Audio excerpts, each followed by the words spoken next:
রক্ত কেন, 3 সাগর রক্ত কেন? হাজার সাগর রক্তের বিনিময়ে, আমাদের রক্তের বিনিময়ে যারা আমাদের ক্ষমতার মসনদে বসে, এরা ভারত বিধি বন্ধ করতে পারে না, এরা কোরআনের আইন দিয়া রাষ্ট্র চালাতে পারে না। ঠিক কিনা বলে? কোনোদিনও আমাদের শান্তি আসবে না। ইসকন কি কন? আরো জোরে কন। আমাদের দেশে 5 আগস্টের পরে এই দেশের একটি বড় ছাত্র সংগঠন, কোনো মামলা করা লাগে নাই, মিছিল করা লাগে নাই, মিটিং করা লাগে নাই, সেমিনার লাগে নাই, সিম্পোজিয়াম লাগে নাই, মামলার প্রয়োজন হয় নাই। তারপরও নীরবে একটি বৃহৎ ছাত্র সংগঠন আদালতের মাধ্যমে নিষিদ্ধ ঘোষণা করা হয়েছে। ঠিক কিনা বলেন? আমি ডক্টর ইউনূস সাহেবের কাছে জানতে চাই, উপদেষ্টা মণ্ডলীর কাছে আমি জানতে চাই, এখানে অনেক গোয়েন্দা আছেন, এনএসআই এর সদস্যরা আছেন, বিভিন্ন গোয়েন্দা সংস্থার ব্যক্তিরা আছেন। আমি রহমতপুরের বক্তব্য সরকারের কান পর্যন্ত পৌঁছিয়ে দেওয়া আপনাদের নৈতিক এবং ইমানি দায়িত্ব। আমি জানতে চাই, ইসকনের বিরুদ্ধে মামলা হলো, আন্দোলন হলো, টেকনাফ থেকে তেতুলিয়া, রূপসা থেকে পাথুরিয়া, সারা বাংলায় আওয়াজ উঠলো ইসকন নিষিদ্ধ করতে হবে। আজ পর্যন্ত সরকারের পক্ষ থেকে কোনো সারা শব্দ নাই। এর দ্বারা বোঝা গেল মতলব ভালো না। ঠিক কিনা বলে? এদের মতলব, কথা বলেন না কেন? মতলব। এজন্য উমরের মতো শাসক দরকার। কথা বলেন। এমনি এমনি আসবে?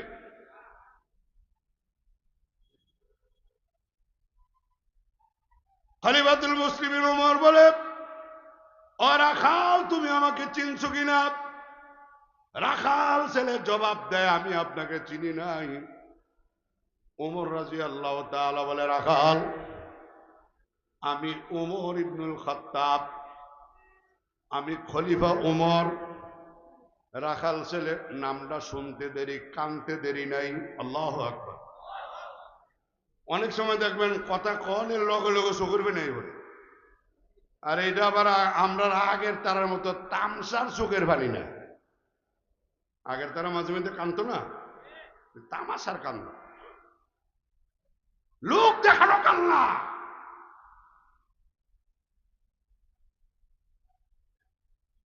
ওই রাখাল ছেলে কান্দে আর বলে, খলিফা ওমর, আপনি আমি চিনতে পারি নাই, অন্যায় করে ফেলেছি, অপরাধ করে ফেলেছি।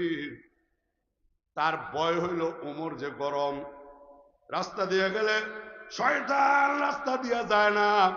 এমন ওমরকে আমি যে শক্ত কথা বলছি, নির্ঘাত মরণ ছাড়া আমার আর কোনো উপায় নাই। ওমর রাদিয়াল্লাহু তাআলা বলে, রাখাল, ভয় পেও না, শঙ্কিত হইও না, বিচলিত হইও না, ভয়ের কোনো কারণ নাই। আমি আমার পরিচয় তোমাকে দিতাম না, কিন্তু রাখাল, তোমার সুন্দর ব্যবহারে আমি আমার পরিচয় গোপন রাখতে পারলাম না। ও রাখাল, আর পুলিশ লাগবে না, আর আর্মি লাগবে না, আর পাহারাদার লাগবে না। যেই দেশের রাখালের কাছে কোরআনের আলো আসছে, আল্লাহর কসম, আল্লাহর কসম, ওই দেশের মানুষ কোনোদিন চুরি করবে না। আওয়াজ দিয়ে বলেন, কিসের আলো? আরো জোরে বলেন, কিসের আলো? এজন্য পায়ে ধরে অনুরোধ করিয়া বলবো, নলেজ ইজ পাওয়ার, জ্ঞানে আলো, জ্ঞানে শক্তি, সব ঠিক আছে। আল্লাহর নবী বলেন, তারাকতু ফিকুম আমরাইন, 2টা কিতাব আমি তোমাদের মাঝে রেখে গেলাম। কয় কিতাব? একটু আঙ্গুল দেখান তো।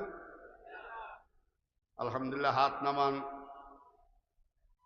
আল্লাহর নবী বলে, তারাকতু ফিকুম আমরাইন লাম তাদিল্লু মা তামাসসাকতুম বিহিমা, Kitaballahi wa sunnata rasuli. Only peace come in the world by through the rule of Holy Quran and leading Hazrat Muhammad sallallahu alayhi wa sallam. আল্লাহর হাবিব বলেন, শান্তি যদি পাইতে চাও, কল্যাণ সফলতা যদি পাইতে চাও, ধ্বংসের হাত থেকে নিজেকে, সমাজকে, রাষ্ট্রকে যদি বাঁচাইতে চাও, আমি তোমাদের জন্য দুইটা কিতাব রেখে গেলাম। একটা কিতাবের নাম কোরআন শরীফ, আরেকটা কিতাবের নাম হাদিস শরীফ। যেরকম সুবহানাল্লাহ। আমাদের মানার জন্য, আমাদের শান্তির জন্য, সফলতা কল্যাণের জন্য আল্লাহর নবী বলেন দুইটা কিতাব মানা লাগবে। এক নাম্বার কোরআন শরীফ, দ্বিতীয় নাম্বার হলো হাদিস শরীফ। আমি জানবার চাই এই কোরআন এবং হাদিস এই চান্দনা চৌরাস্তা হাই স্কুলের মধ্যে পড়ানো হয়? এই হাই স্কুলে পড়ানো হয়? কলেজে পড়ানো হয়? মনে কি জাতীয় পড়ায়? গীবত শেখায়ত না। আমিও গত 25 বছর যাবৎ কলেজে শিক্ষকতা করি। গোল্ডেন A+ ছাত্র পাইছে, তাও এখনকার না, যখন শুরুতে GPA 5 গ্রেড পয়েন্ট এভারেজ প্রথম যখন চালু হইল, 100, 150, 200 ছাত্র, 500 ছাত্র, সারা বাংলাদেশে গোল্ডেন A+। আমার কলেজে গোল্ডেন A+ প্রাপ্ত ছাত্র ভর্তি হইল। আমি চিন্তা করলাম অনেক মেধাবী, পুরো উপজেলা একজন। বললাম তুমি তায়াম্মুমের ফরজ বলো। কিসের ফরজ? স্যার আমি তো এটা পারি না। আচ্ছা গোসলের ফরজ বলো। এটাও পারি না। আচ্ছা ওযুর ফরজ বলো। এটাও পারি না। নামাজ ভঙ্গের কারণ বলো। পারি না। ওযু ভঙ্গের কারণ বলো। পারি না। 2 রাকাত নামাজ পড়তে কয়টা মাসআলা দরকার? পারি না। আমাকে একটু সূরাতুল ফাতিহা শোনাও। কোন সূরা? সূরাতুল। ওই 1 নাম্বার গোল্ডেন A+ প্রাপ্ত ছাত্র আমারে যে সূরাতুল ফাতিহা শোনাইছে, আমার কাছে মনে হইছে কোরআন শরীফ আবার নতুন ভাবে নাজিল হইতেছে। এত অশুদ্ধ পড়া। তা আপনারা বলতে পারেন হুজুর মাদ্রাসার যারা পড়ে এরা কি পারে? এরা কি পারে তার বাস্তব, এই সাউন্ড একটু বাড়াও তো। এরা কি পারে তার বাস্তব কিছু নমুনা আমার বয়ানের আগে আপনারা দেখছেন। কথা বলেন ঠিক কিনা? আপনি যদি জামিয়াতুর রহমা গাজীপুরের নুরানি 3য় জামাতের ছাত্রকে বলেন তোমার নাম কি? বলে আব্দুল্লাহ। রে আব্দুল্লাহ তুমি কি পারো? আব্দুল্লাহ বলবে আমি আল্লাহ পাকের 99 নাম মুখস্থ বলতে পারি। পারে কি পারে না? আব্দুল্লাহ তুমি আর কি পারো? সূরা ওয়াকিয়া পারি, সূরা মুলুক পারি, সূরা আর রহমান পারি, সূরা ইয়াসিন পারি। ঠিক কিনা বলেন? রে আব্দুল্লাহ তুমি আর কি পারো? আব্দুল্লাহ বলবে 2 রাকাত নামাজে 60টি মাসআলা পারি। নামাজের প্রথম রাকাতে রুকুর আগে 11টি মাসআলা আমি বলতে পারি। আর কি পারো? জানাজার নামাজ পড়াইতে পারি, ঈদের নামাজ পড়াইতে পারি, জুমার নামাজ পড়াইতে পারি, আমি বিবাহের খুতবা দিতে পারি। আর কি পারো? বলে মুসলমান চলতে গেলে যা যা দরকার আমি আলহামদুলিল্লাহ বিগত 3 বছরে সবগুলি শিখছি। আপনারা বলতে হুজুর অঙ্ক, ইংরেজি, গণিত এটি তো পারে না। আমি চ্যালেঞ্জ করে বলতে পারি এটা আমার বাস্তব অভিজ্ঞতার আলোকে।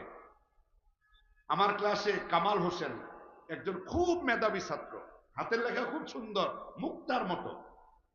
আমি জিজ্ঞাসা করলাম কামাল এদিকে আসো, তুমি আগে কোথায় লেখাপড়া করছো? স্যার আমি আগে নুরানি মাদ্রাসা পড়ছি। সে এখন ইঞ্জিনিয়ার, একটা ইন্টারন্যাশনাল কোম্পানিতে অনেক উচ্চ বেতনে চাকরি করে। আমাদের কলেজ থেকে পাশ করার পরে নোয়াখালী বিজ্ঞান ও প্রযুক্তি বিশ্ববিদ্যালয় থেকে পাশ করে অনেক উঁচু বেতনে 2.5 লক্ষ টাকার উপরে বেতন পায়। আমি আপনাদেরকে বলবো আমার গলাবাজি আর চাপাবাজি না। আগামীকালকে জামিয়াতুর রহমায় আসবেন, নুরানি প্রথম দ্বিতীয় তৃতীয় শ্রেণীর ছাত্রদের ইংরেজি লেখা, বাংলা লেখা, আরবি লেখা দেখবেন। ইংরেজি আর বাংলা দেখলে অনেকের কাছে মনে হবে ইন্টারমিডিয়েট এবং ডিগ্রি ক্লাসের ছাত্রদের হাতের লেখা নুরানির ছাত্রদের তুলনা ফেল। কথা ঠিক কিনা বলে? এবং আমি দেখছি আমার বাইরা মোহাম্মদ আরিফ কলেজ 1927 সনে ক্যালকাটা ইউনিভার্সিটি থেকে অ্যাফিলিয়েশন পেয়েছিল। 1917 প্রতিষ্ঠিত, 1927 সনে ক্যালকাটা বিশ্ববিদ্যালয় থেকে এটা অনুমতি পাইছে। ওই এলাকায় যত নুরানির ছাত্র আছে পাস করার পরে এরা যখন প্রাইমারিতে যায়, মেধাবীদের তালিকায় এরাই শীর্ষে থাকে। হাতের লেখা এদের সবচেয়ে সুন্দর। সবচেয়ে বড় কথা, আপনার ছেলে ইঞ্জিনিয়ার, আপনি বাবা মারা গেলেন, কোনো যোগ্যতা নাই, নুরানিতে 3 বছর পড়াইছেন, বাইতুল মুকাররমের সুযোগ্য, দক্ষ, অভিজ্ঞ, সারা বাংলাদেশ না গোটা এশিয়া মহাদেশের মধ্যে শ্রেষ্ঠতম একজন মুফতি আব্দুল মালিক সাহেব, উনিও যদি উপস্থিত থাকেন, আমি মনে করি আপনার ছেলে বাবা হিসেবে আপনার জানাজার সবচেয়ে বড় উপযুক্ত ব্যক্তিগত, ঠিক কিনা বলে? বাইতুল মুকাররমের খতিব কাকরাইলের ইমাম সাহেবের কোনো প্রয়োজন নেই, অথচ আপনার ছেলেটা ইঞ্জিনিয়ার। আপনার ছেলে কি আগে পড়ছে নুরানিতে। এই যে বাচ্চাটা জানাজা পড়াইলো, দেখে কি মনে হইলো? পারবে তো? আরো একটু আসতে বলেন, পারবে? আমার আব্বা, নিজের ব্যক্তিগত কথা বলি, আমার দাদা পুলিশের এআইজি ছিলেন, AIG planning and research, police হেডকোয়ার্টারে কয়েকজন এআইজি আছে। তখন আমার দাদার আপন ভাই এআইজি ফজলুল হক ভুইয়া আমার আব্বাকে বলতেন, আব্দুল লতিফ, মাদ্রাসায় পড়া তেমন কোনো লাভ নাই, এরা ওসা লম্বা খারাপ না, দিয়ে দাও, পুলিশে চাকরি দিয়ে দিই, কাজে লেগে যাব। মাদ্রাসা পড়ালে বেকার থাকবো, চাকরি হইতো না, দেশের মতো হইব, লাভটা কি? আমার আব্বা যান, আমি নিজের কানে শুনছি, বলতো, চাচা, রিজিকের চিন্তা আমি করে লাভ নাই, যে আল্লাহ বানাইছে রিজিকের জন্য আল্লাহ যথেষ্ট। সুবহানাল্লাহ। আমার আব্বার তবলিগে গিয়ে আয়াত শিখছে। আমরা 5 ভাই হাফেজ মাওলানা। আমার বড় ভাই আপনাদের কাছেই থাকে, অনেকেই তাকে চিনেন, হাফেজ মাওলানা শাহজাহান রহমতপুরি, নাম শুনছেন না? উনি আমার বড় ভাই এবং আমার ওস্তাদ।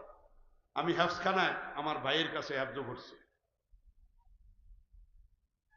তো আমার আব্বাজান তেমন কিছু পারতেন না, সাধারণ মানুষ ছিলেন।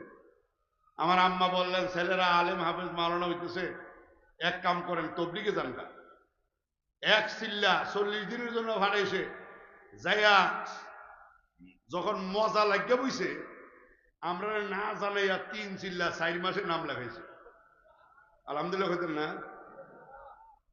যা শিখে আসছে এই 4 মাসে, ইমাম না থাকলে আলহামদুলিল্লাহ ইমামতির কাজও চলছে। আর আপনারা যারা গাট্টিওয়ালা, গাট্টি সুর বইলা অপবাদ দেন, দাওয়াত তাবলীগের বিরোধিতা করেন, এই দ্বীনি কাজের বিরোধিতা করেন, আমি মনে করি আসলে আপনার কপাল খারাপ, ঠিক কিনা বলে? শর্মানাই শুনতে পারে না, তবলিগও শুনতে পারে না, নানুভুর শুনতে পারে না, উজানি শুনতে পারে না, পারেনটা কি আপনি? আমার আব্বাজান বলতেন, চাচা, রিজিকের চিন্তা করে লাভ নাই, চাকরি পাইব না না পাইব এটাও আমার দেখার দরকার নাই। মান কানা ইরিদু হারসাল আখিরাতি নাজিদ লাহু ফি হারসিহি ওয়া মান কানা ইরিদু হারসাদ দুনিয়া নুক্তিহি মিনহা ওয়া মা লাহু ফিল আখিরাতি মিন নাসিব। আল্লাহ পাক বলেন, ওয়া মা খালাকতুল জিন্না ওয়াল ইনসা ইল্লা লিয়াবুদুন মা উরিদু মিনহুম মির রিজকিন ওয়া মা উরিদু আন ইউতিমুন। ইন্নাল্লাহা হুয়ার রাজ্জাকু যুল কুওয়াতিল মাতিন। আল্লাহ তাআলা বলে আমি মানুষ এবং জিন বানাইছি আমার ইবাদতের জন্য। ও বান্দা বান্দিরা, দুনিয়াতে মা বাবা কষ্ট করিয়া ছেলে সন্তান লেখাপড়া করায়, নিয়তটাকে শেষকালে বৃদ্ধকালে সন্তান আমার উপকারে আসবে, আমার বিপদের মুহূর্তে আমার ফায়দা হবে। আল্লাহ পাক বলে বান্দা আমার এমন কোনো উদ্দেশ্য নাই তুমি আমারে খাওয়াইবা, না না, নাহনু নারযুকুকা, আমি আল্লাহ তোমাদেরকে খাওয়াই। জোরে বলেন খাওয়াই কে? আমার আব্বা জান বলতো চাচা মিয়া আমার সন্তান চাকরি পাবে কিনা, বেকার থাকবে কি থাকবে না চিন্তা আমার করার দরকার নাই। আল্লাহ পাক বলছেন যে আমার কাছে আখিরাত চায়। জোরে কোন কি চায়? আর জোরে কোন কি? মান কানা ইরিদু হারসাল আখিরাতি নাজিদ লাহু ফি হারসিহি ওয়া মান কানা ইরিদু হারসাদ দুনিয়া নুতিহি মিনহা ওয়া মা লাহু ফিল আখিরাতি মিন নাসিব। আল্লাহ পাকের কাছে ওরা আখিরাত চায়। আল্লাহ দুনিয়া আমার দরকার নাই, আমি তোমার কাছে আখিরাত চাই। তা আল্লাহ তাআলা তার আখিরাতের রাস্তা সহজ করিয়া দেন। জোরে বলেন সুবহানাল্লাহ। আর যাদের আমল দুনিয়া, কাজে কর্মে দুনিয়া, সকাল থেকে সন্ধ্যা দুনিয়া, সন্ধ্যা থেকে ফজর দুনিয়া, দুনিয়া আহলে দুনিয়া কাফেরানে মতলকান, রোজা শবদর জকজকান ও বকবকান। দেখবেন বাজান একদল মানুষ মতলব কাফের, নামে মুসলমান, আব্দুল্লাহ, আব্দুর রহমান, আব্দুল করিম, রহিমা খাতুন, সলিমা খাতুন, নামাজের কোনো খবর নাই, রোজার খবর নাই, পর্দার খবর নাই, হালাল হারামের কোনো তমিজ নাই। বাজান মৌত কবর হাসর মিজানের কোনো চিন্তা নাই, ঠিক কিনা বলেন? আমল দুনিয়া, কাজে কর্মে দুনিয়া, শুধু দুনিয়া দুনিয়া দুনিয়া দুনিয়া। আল্লাহ পাক বলেন যারা আমার কাছে দুনিয়া চায় নুতিহি, আমি আল্লাহ তারে দুনিয়াতে সামান্য দিব।